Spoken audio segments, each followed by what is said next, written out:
Improve it.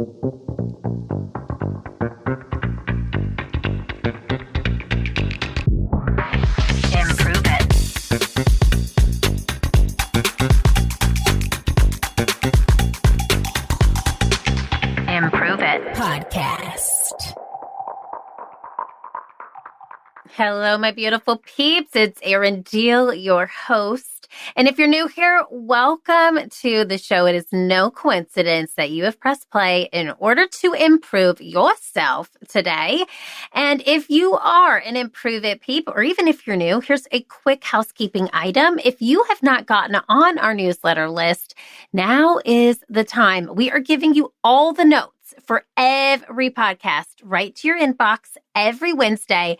And every Friday, we give you our fail, that's FAIL newsletter filled with fails, awakenings, insights, and laughs. It's a great midweek pick-me-up and a great way to end the week. Go to it'serindeal.com to get on the list or check out the link in the show notes. Now, let's get into today's episode, my friend. All month long, we have been discussing becoming. We are allowed to become any version of ourselves we want to become. We become who we are by surrounding ourselves with people who believe in us and every version of us. So today is a very special episode in honor of Father's Day being this month because I am interviewing my dad, Fred Holbrook. Now, one thing I have to credit my parents for is that they have allowed me to become every version of myself I thought possible. You'll hear us talk about this in the show, but when I was 13 years old, I told my parents that I would have a talk show and I would be the next Oprah. They never said, no, you won't. They said, we believe in you and know that you will bug the crap out of someone until you make it happen. They allowed me to fail. They allowed me to go to Clemson, which you'll hear about in the show with my dad. They allowed me to get a degree in communications with a minor in partying, which you'll also hear about, or maybe it was the other way around. I have chatted with my mom on this show before, and so we're going to link to that episode in the show notes if you want to check that one out. And I have yet to interview my dad. So in this month of becoming, I thought it was super important to show you who I, or how, not who, but how I became who I am. Now, maybe you are listening and clicked play because you're interested in knowing that story. And if so, my friends, get ready. I am cracking open the diary and the journals. This is the real deal. Or maybe you press play because you saw the show title and you realize that you are leading and are raising a strong-willed child and have no idea how to raise them. Maybe you're clicking play today because you yourself are strong-willed and you want to know what it was like raising you, or you want to know how raising a strong-willed child is parallel to leading a team. So whatever the reason, I want you to know that you are meant to be here. I am so excited for the version of who you are now and the versions of you have yet to become. Now let's get to improving it with the one, the only, my dad, Fred Holbrook. Welcome, Dad. Glad to be here, Erin. Well, this is just going to be special because all the Improve It peeps are going to know where it came from. And if they haven't seen you on Instagram, now they've seen you on the podcast or heard you. That's scary. That's going to be scary. Okay. It is scary. Okay. So you're on the show. Our theme for this month, the month of June, is becoming. So I always ask every guest to set an intention for you and our listeners today. What is one word that you want to give or receive out of this conversation today? Me? No, the other guest on the show. Yes. Okay. I think I want to relate how What's becoming your a parent is to relay how becoming a parent of a very strong-willed child helped me become a whole lot better leader. Oh, wow. Okay, you've never said those words to me out loud before, so I'm excited. Okay, what does the word becoming mean to you? Transitioning, you're not there yet. Okay. You're a little bit better than you were yesterday, but you're not all the way there yet. So you and Mom, and as I was planning the show, I was thinking about how you and Mom have really allowed me to become every version of myself possible. So why was allowing me to become who I was supposed to be important to you and Mom? Well, we wanted to see you blossom, wanted you to be the best you could be in what you wanted to be. You wanted to be Oprah, and you are.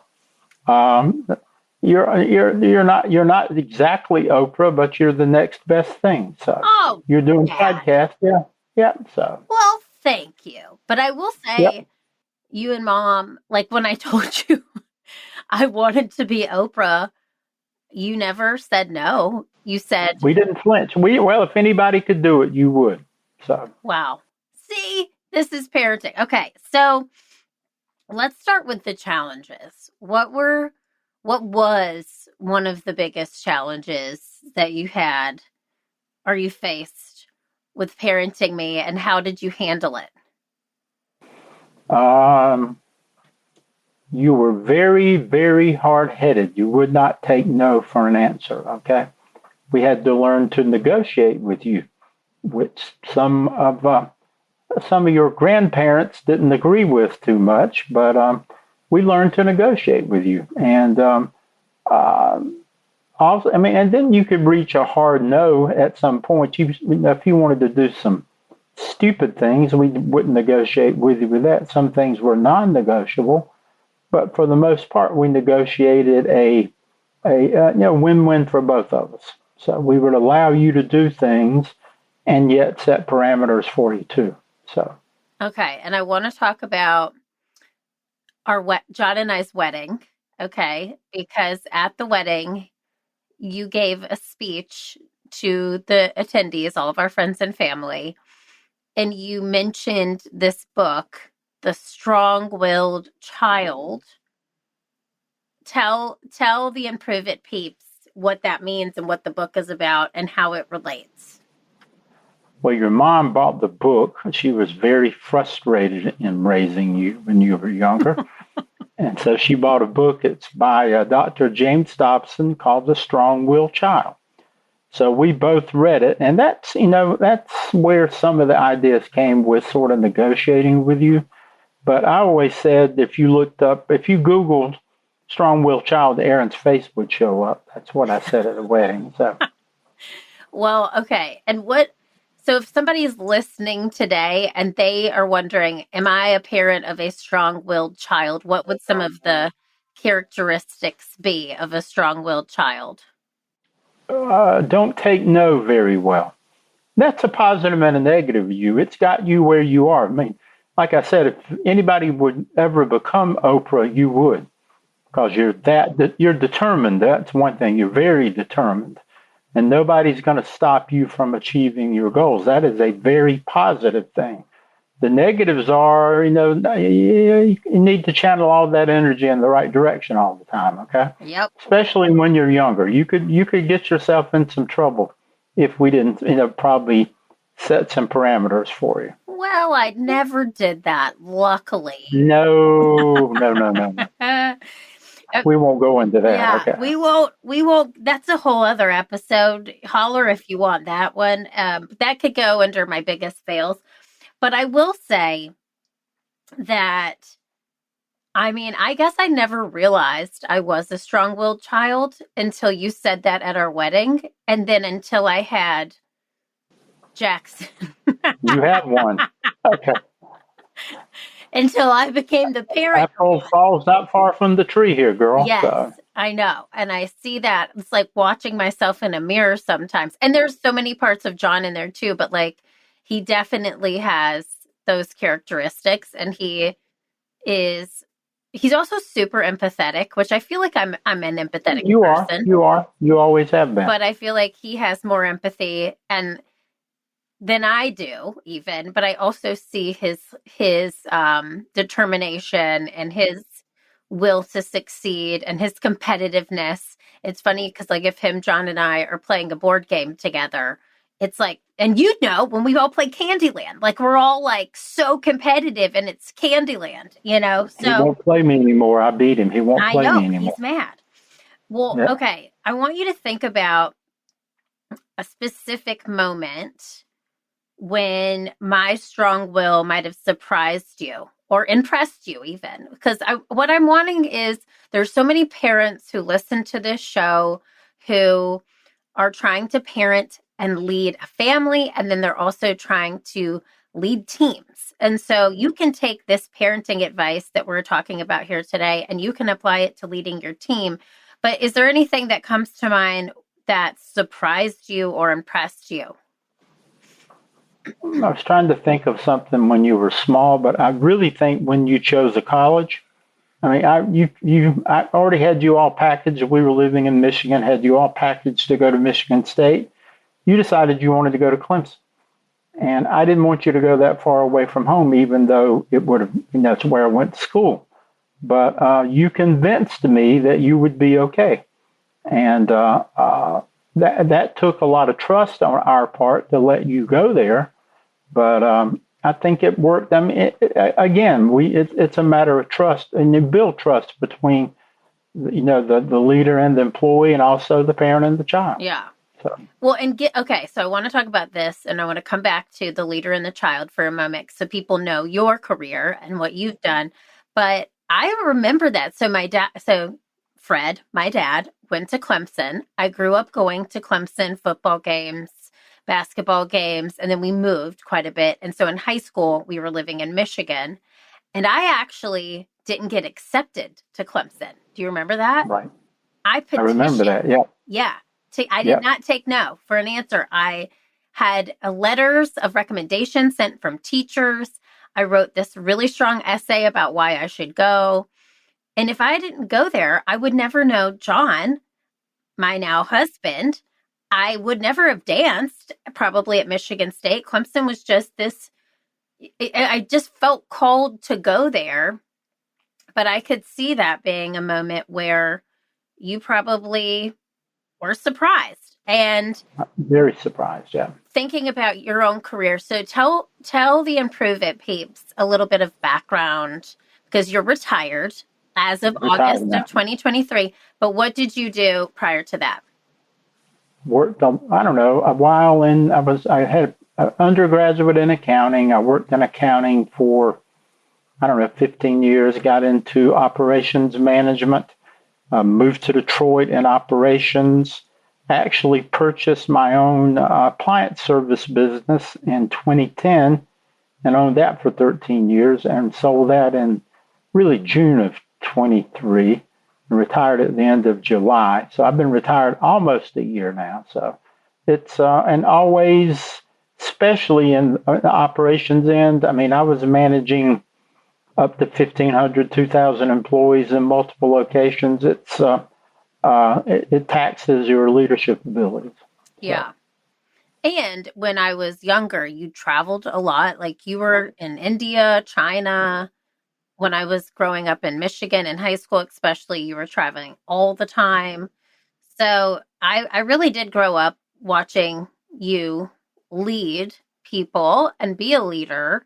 And not only were you a leader at work, but you were very actively involved in your church, and you have tons of peer groups and outside networks. So I think I got my business acumen from you, and I got my creativeness from Mom. Probably, yep. Yeah, because you didn't get the business acumen from her. Sure did not. I surely did not. I did not. I know who to call with what problem. I've got you both picked. Yep. So, okay, I want to ask you this, and I think a lot of parents listening, because this episode is coming out around Father's Day, Dad, and your birthday. Okay. It's actually coming out on your birthday. Wow. So happy birthday. So thank you. How would you say you encouraged my independence while also ensuring that I respected rules and boundaries? Made you face the consequences for your decisions. There are always consequences. Yeah, you can do that, Erin, but yeah, if it doesn't work out, this is what you're going to have to do. Remember the grade fiasco at Clemson? Oh, yeah. Well, you can tell them. Yeah, Tell the Improve It yeah, peeps don't know. yeah. After we finally relented and sent Erin to Clemson and paid out-of-state tuition when we lived in South Carolina for 30-something years, her first semester grades didn't turn out so well. So I told her on the way home if she didn't get her grades up, no, first semester, yeah. At Christmas, I told her on the way home if she didn't get her grades up, she was going to go to Michigan State. So she made the dean's list the rest of the way, right? Oh, yeah. I graduated with a 3.8 in my major and honors. Yes, after that. But I literally freshman year, first semester, kept my books in a garbage can, and I barely, I literally kept them in a trash can, and I barely opened them. It was a lot of newfound freedom, and I had a lot of fun. I'm not going to lie. But I Well, you also, did. you were, and I had student loans. Gratefully, you and mom did help with my college tuition, but I did also have the consequence of I'm going to have to pay back these loans. And if I don't, I started to actually do the math of what every class cost. And I realized if I didn't show up, it was like $85. So that got me well. So I think that's a good thing. So what are, if you could name 3 top leadership lessons that you learned from parenting a strong-willed child, what would they be? Listening is one. Okay, what You about have to listening? listen. You have to be able to listen to see what their point of view is rather than just shutting them out. I think the biggest, and I think with you, when you were upset, it was worthless to try to reason with you. I could give you 5 minutes to settle down and go have a sane conversation with you. So I think allowing the strong-willed child room to vent, okay? And I think that's true even with employees. I've let employees vent, then gone and had a walk around the block with them and had a sane conversation with them.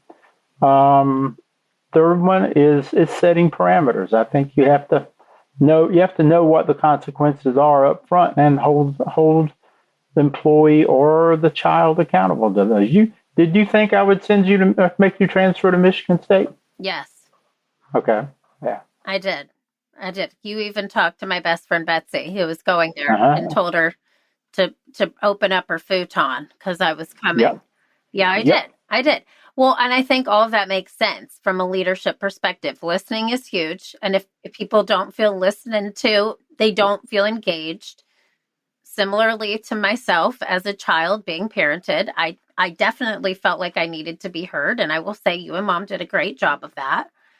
The second one was walking people around the block, giving them space to vent, right? So allowing them to settle down. I do think, for example, that is a great example of what happened to me this morning.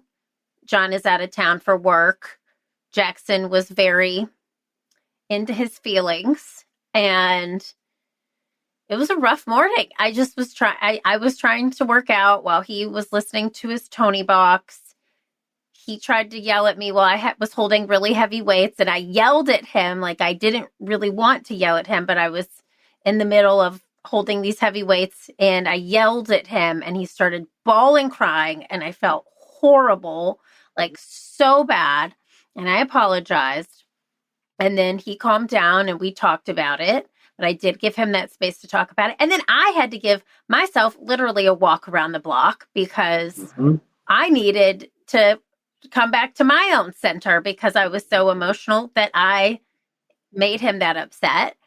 And then the third thing that you mentioned is the parameters or the expectations. And I remember you and I talking about this early in my leadership career. I couldn't be mad at a team member if they did something wrong if I never set the right expectation. Exactly. People don't come to work expecting to screw up. Right. So I've learned that. I think that was a really good lesson that a lot of people can take with them. Let me ask you this. How did you balance being a parent and also a leader at work, especially when your strong-willed child was pushing boundaries? That's a good question. Probably not so well sometimes. But I tell the story. I regret not having any toddler experiences to share. But I remember I don't know how old you were when we were down in Tifton, Georgia. You were 11, 12, and you weren't getting along with Mom and me very well. And that's when I went to Stephen Covey, and I learned I went to a 3-day seminar outside Boston, and I think it was 1994, 95, started doing my scheduling every Sunday night. And his theory is to schedule the big rocks first. And if you schedule the big things, and if you don't get to some small things, that's fine. But a big rock for me then was my relationship with you. So remember, we had a lot of Happy Meals together. I went to eat lunch with you almost every Saturday because I scheduled travel, I scheduled work around having that lunch with you. And I ate so many Happy Meals, it's pathetic. So, I scheduled travel around. I pretty much controlled my travel schedule, but I'd be home Friday night to go have lunch with you on Saturday. Thanks, Dad. I have a lot of Raisinets, those little figurines you get in the Happy Meals, because I don't have them anymore, but I do. I appreciate that. And I will say I was definitely, just for everyone on the record, I was a horrible preteen. Horrible. I was horrible. And I had, shocking to no one, a sassy mouth. And yeah. And I also had some poor friend choices at that time. Yep. So I would dare to say I was somewhat bullied by my best friend. Yep. And you throw in the strong-willed piece of that either, and you didn't want anything to do with Mom and me. Yeah. So if you're listening and you have a preteen or even like an early teenager, tell them it gets better, Dad. They do come back. Okay. Okay. They'll hold your hand for a while, then they won't walk on the same side of the street with you, and they will come back. So. And now you're in Charleston, and they moved Too to Charleston. Close. Yeah. And so they do come back, literally, and you come to them. Yep. Look at that. Okay. So let me ask you this. How did parenting a strong-willed child help you in your leadership roles?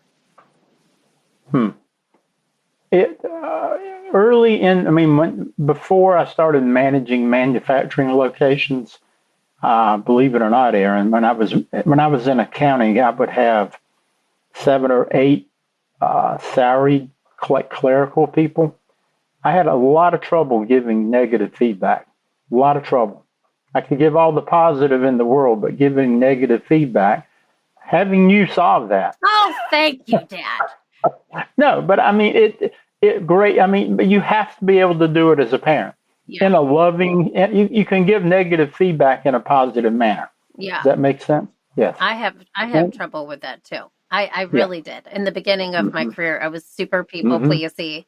I didn't want anybody, especially owning improvement. Like I didn't want anyone to not like me. I wanted everybody to talk positively, but that only gets you so far. And people respect you more when you actually are able to help them. It's unfair to the employee. They need to know positively and negatively what's going on. Yeah. So. And I think that goes for parenting as well. Exactly. Yes. Yeah. And you use the example you did. There's a way to communicate with Jackson by not yelling at him this morning. Yes. And there's a way to communicate, same way with employees. You don't need to yell back at employees, but you can communicate with them. So. Yeah, I felt horrible about that. Well, because I had my headphones on. He had his headphones on, and I just yelled like, "Don't talk to me while I'm holding heavy weights." And then he just went,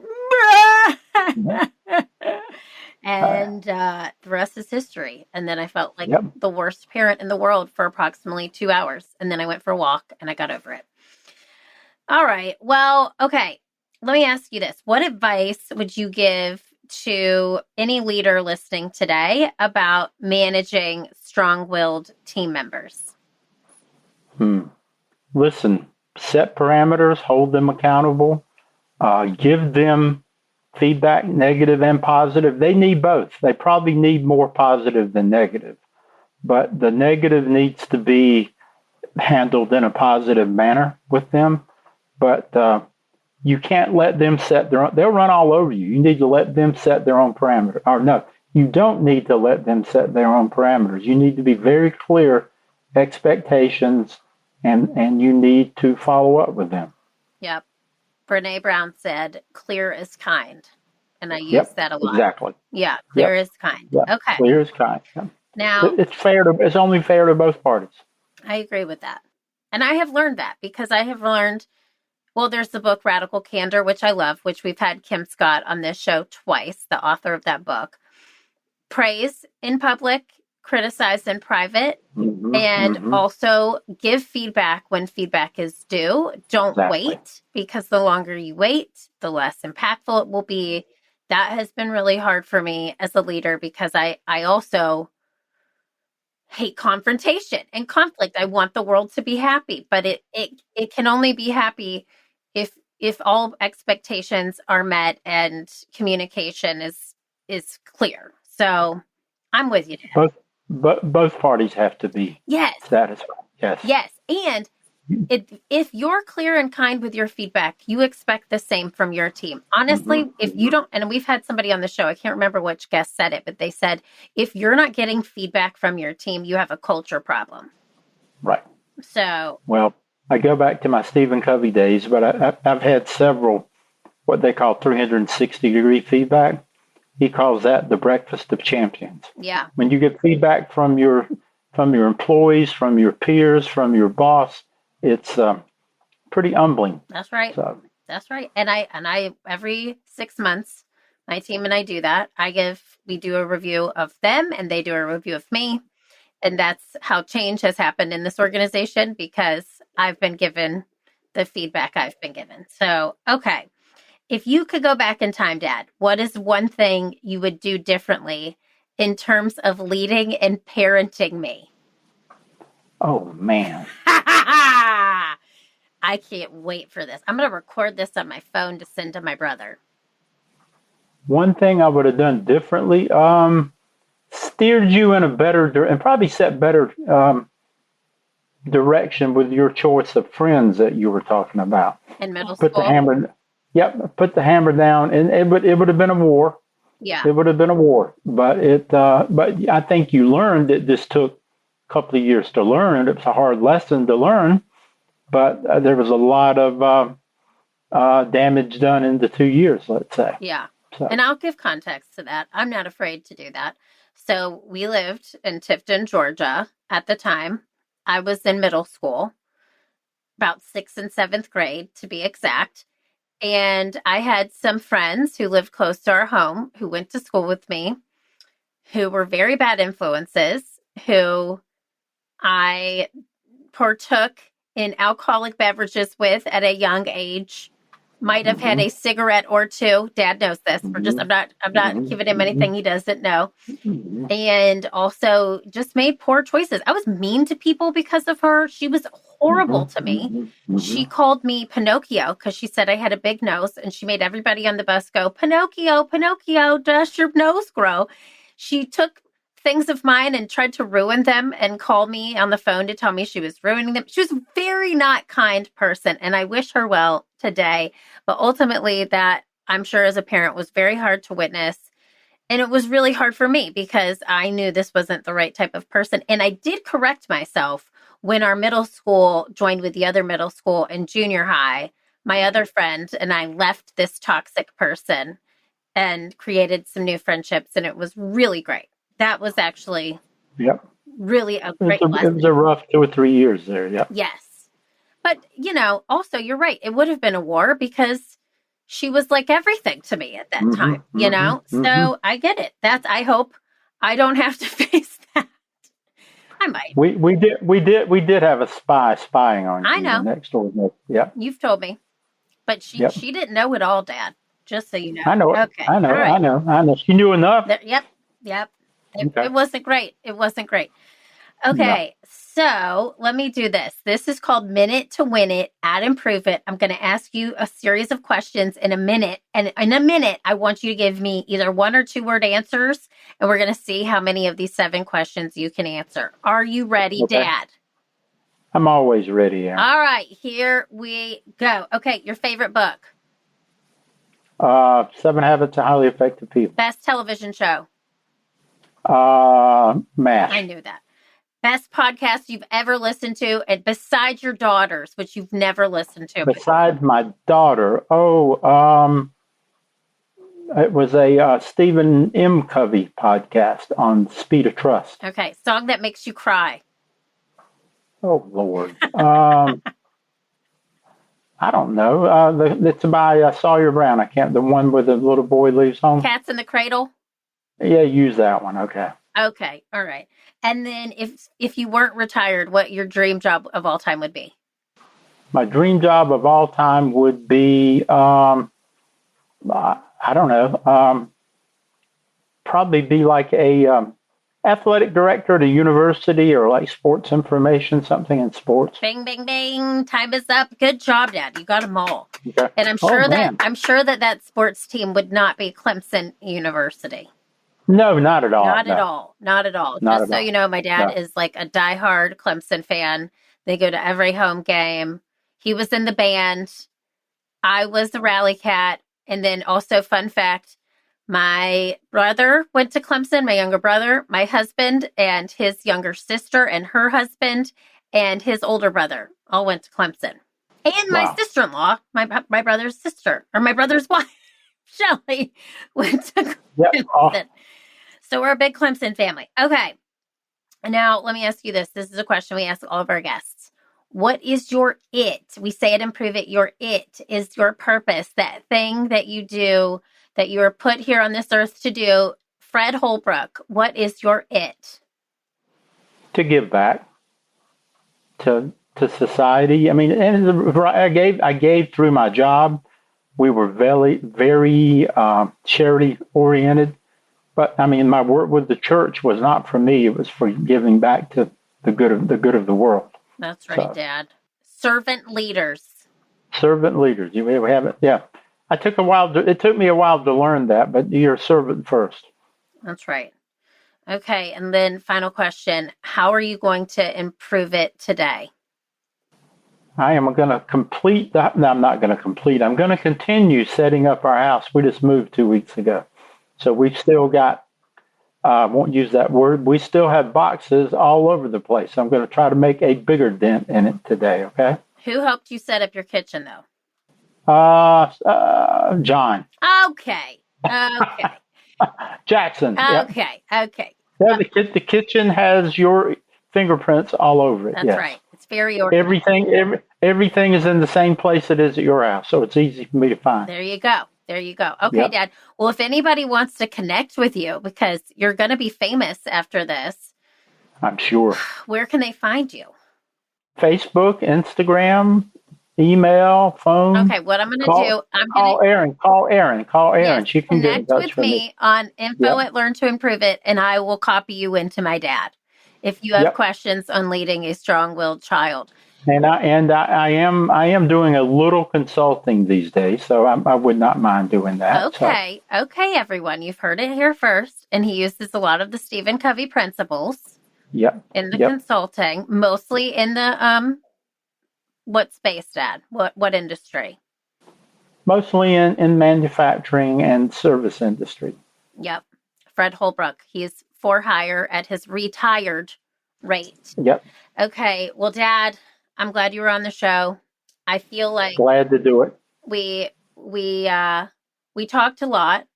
We got through a lot of things. If you're listening to this show and you have a strong-willed child, what is one final thing that you want to tell them to do today? Don't go to war with them.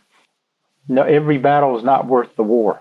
You pick your battles, but there are hard lines, but most of them you can negotiate. But set the parameters at the same time. Namaste. Okay. Yep. Dad. All right. Fred Holbrook. It's been real. Talk to you soon. I'll call you in a minute. Okay. Bye. My Improve It peeps. All right, you got a little pull behind the curtain there. You got a little sneak peek. You got the real deal. So if you're asking yourself, Erin, were you a strong-willed, sassy child? The answer was yes. The answer was yes. And I also have a lot of love underneath that strong will, and I'm seeing a lot of that in raising my own child today. So my hope for you in listening to this episode is that you take away some nuggets. You listened to what my dad had to say, because I feel like if you're listening to this show, we know each other on some sort of real level. You've listened to the show before, or you've seen something that I've taught at, or you've been a part of a keynote or a workshop that we do, and you want to kind of know how the sausage was made. Well, this is it. This is how the deal was made. And I'm really grateful for my dad for allowing me to become these versions of myself, even through the really hard times, as you heard me talk about. So your homework here today is to examine your own parenting style and allow yourself to really reflect on what you want your child to say about you as a parent. I know when I was 11, 12, 13-year-old Erin, I probably was not as aware. I know I wasn't as aware as I am sitting here today, but sitting here today as a 41-year-old woman talking to my dad, seeing how he really allowed me to become this version of me by never shutting me down, by, he says, negotiating, by working with me and not against me on who I was as a human. He was really able to push me and guide me to be where I am. And I'm not Oprah, but I got to tell you, I feel a lot like her, and I channel her every chance I get because I love the woman. And I feel as though it came a lot from the parents that I have and the parenting that they intentionally sought out and intentionally used to parent me. So if you're a parent who is raising a strong-willed child, I want you to know, as my dad says, it does get better. I'm right there with you because I'm basically raising myself right now. My son is very strong-willed. And I want you to know that you're not alone, number one. And number two, I want you to look at your parenting style and intentionally think about ways that you can improve it, pun intended, or stay the course. I am so stinking proud of you. Thanks for tuning in. Thanks for getting to peek behind the curtain with me at my childhood and all the things. And yes, I was a bad kid in middle school, but I straightened myself out. All right. We got somewhere. So again, know I'm rooting for you. I see you, and keep failing, keep improving, because this world needs that very special it that only you can bring. I'll see you next time. Oh, and shout out to me if you want to talk to Fred. Okay, I'll hook you up with his email. Bye. Improve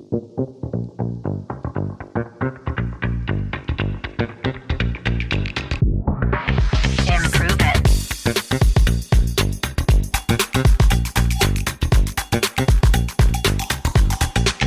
Improve it. Podcast.